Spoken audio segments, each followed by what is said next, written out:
What we're now going to work on is the flap part, this part here. We're going to make that, and we need to cast on some more stitches to do that. So let's do that. You can use whatever cast on method you like. I'm going to use a slingshot cast on, and I'm just going to show you how to do that if you're not sure. What I've done is I've wrapped my yarn around the needle the number of times for the stitches that I want to cast on. I want to cast on 28 stitches, so I wrap that yarn around my needle 28 times, so I know I've got enough of a long tail, because you need to leave a long tail for that one. And I've made a slip knot, and I'm going to just tighten that up onto my needle. Okay, so we're going to be holding the yarn. I don't know if you watched the Judy's Magic cast on video, but we're actually going to be holding the yarn in a similar way, except this time the yarn that's coming off the top is our working yarn. So that's sitting off over the top. I've got a little yarn bowl thing in there. And the one that's coming off the bottom is the tail end. Okay, so I'm going to hold the yarn, like I said, in the same way, which is to say I'm going to just put my thumb and forefinger through it thus. What that does is that makes that part and that part nice and taut, because a slingshot is just me picking up yarn from bottom and top. Okay, so I'm going to start by coming under the yarn that's at the bottom of my thumb. Okay, and then I'm not taking the yarn off yet. I'm going to go then over the top of the yarn that's coming off my finger and put the needle tip back through the loop that's made and pull it tight. So let's do that again. Under the yarn that's coming around the thumb, over the yarn that's coming around the finger, pull it through the loop and tight. Let me just show you that one more time. Under the yarn that's coming around the thumb, over the yarn that's coming around the finger, pull the needle tip through the loop that's been made and pull it. Okay, that's a slingshot cast on. It needs a long tail, enough yarn to make the number of stitches that you need to make, and it is very pleasing. You can actually get into such a rhythm with this that you find yourself wandering off and casting 400 stitches on when you only needed 28. So keep an eye on the numbers. Right, so I've done 28 there. I know that you are told however many you need to cast on. I only need a small amount because I've got a smaller sample project than you. I'm just going to, oops, let go of it, I'm flying off. I'm going to just trim the end a bit because we don't need that flying around. Right, so what we're then going to do is a rib on this little bit as well. So just a knit one, purl one, which you've been doing already. So there's nothing, you need to pay a little bit more attention to your pattern, because what we did there was increase the stitch count a little bit to get a nice centralized, what am I trying to say, buttonhole. So you pay particular attention to your stitch count. This here is more of just a sort of a technique to show you, a technique video to show you kind of what it's going to look like. So I'm not going to fuss too much with stitch counts. So for the first 2 rows, it is just a knit, purl, rib. Okay, a knit one, purl one, rib.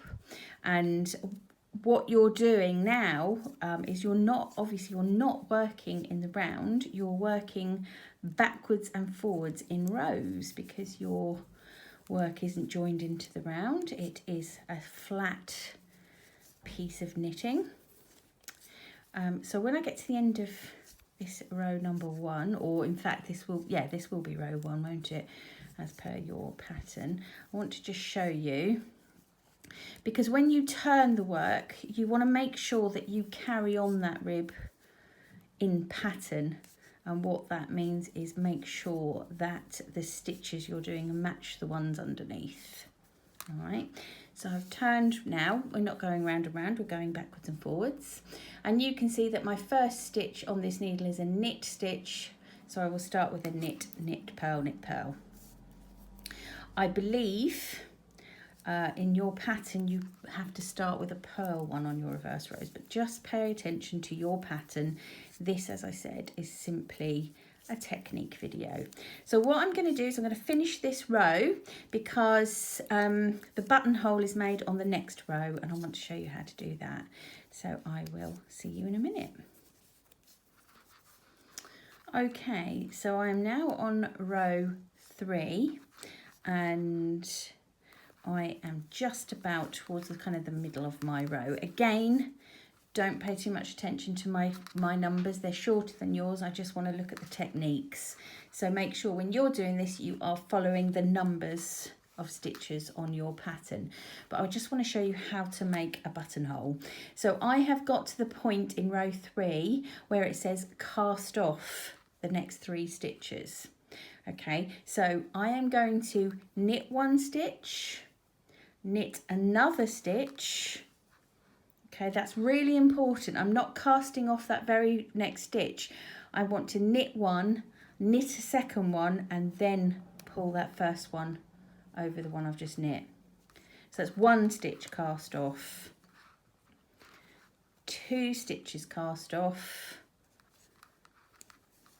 and 3 stitches cast off. So the important thing in that lesson is that when you get to the point in your pattern on row 3 where it says knit 1, purl 1 12 times, knit 1, cast off the next 3 stitches, it means the next 3 stitches have got to be cast off, which means you've got to knit 1, knit another one, and then pass the stitch over. Don't just pass the stitch over the one that's sitting there next. That's really important, because else your buttonhole will be not very central. All I'm doing now is I'm just carrying on knitting. Just carry on knitting because, and then I'll show you what it looks like. You've just created, can you see, you've just created a gap in your knitting. If you sort of spread it out nicely, there's a gap there, just where a lovely button can pass through. So that's the tricky bit done on this row. I'm just following my rib pattern all the way along till the end. And then when we come back the other way, the next, well, I think tricky is too strong a word, but then the next not straightforward, I suppose, part is casting on some stitches. So let's get to that part. So look, you can see we've finished row 3. There's your buttonhole gap. Okay, and on row 4, we're going to get to this gap and then we're going to cast some stitches on. So let's do that, because we've got a backwards loop cast on method, which sounds terribly exotic, but is very easy. So if you are of a mind, you can name drop techniques, knitting techniques when you're at parties. It's always very well appreciated, I can tell you. Right, don't do that. Don't tell anyone I told you to do that. I want you to have friends. Right, so here I am, look, approaching the buttonhole, and I am now ready to cast on 3 stitches with the backwards loop. So how do we do that? Easy peasy. I'm going to pick up my working yarn. Okay, I'm just grabbing it in my big fist there, and I'm going to put my thumb underneath it. Okay, so it's just wrapped around my thumb really. And then all I'm going to do is put my needle under and pull. It's just a fancy way of saying I'm wrapping it around my thumb. Do it again, wrap around the thumb, put the needle under and pull. That is backwards loop cast on, people. Seriously, that easy. Backwards, go around the thumb, needle under and pull, and there you are. You have now got 3 extra little stitches, or they're really wraps, but they will be stitches when you come back in the other direction, cast on and ready. So yet again, work to the end of the round in the normal way. Can you see what's happening there? Fabulous. Work to the end of the round in the normal way, and then I'm just going to show you what happens when you come back along those stitches. Now at the beginning of row 5, and we're just going to start going back along and working our rib as if we never had the rude interruption of a buttonhole. So let's just do that. Okay, and see what it looks like. So knit, purl all the way along. When you get to those stitches, or those backward loop cast on wraps that will soon become stitches, they are perhaps a little fiddly to work the first time, but as soon as you've worked them, they've become a normal regular stitch, and they'll be easy peasy lemon squeezy after that. Okay, so here's my last regular stitch, and here I go. So you see there is a great big kind of stringy bit of string, bit of yarn there. Don't worry, that's going to go away. I'm going to use my needle just to loosen that up a bit. Knit.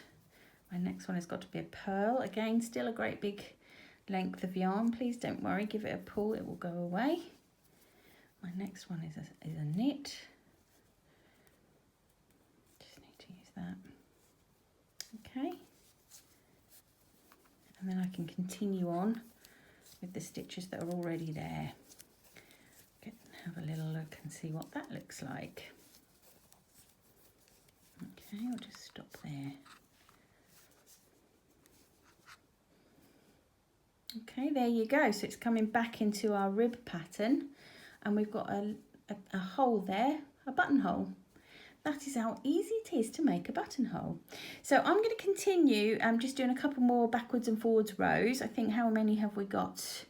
We've got 10 in the normal flap. I'm probably not going to do that. I'll do a couple more, and then I'll show you how to join your work back together and carry on.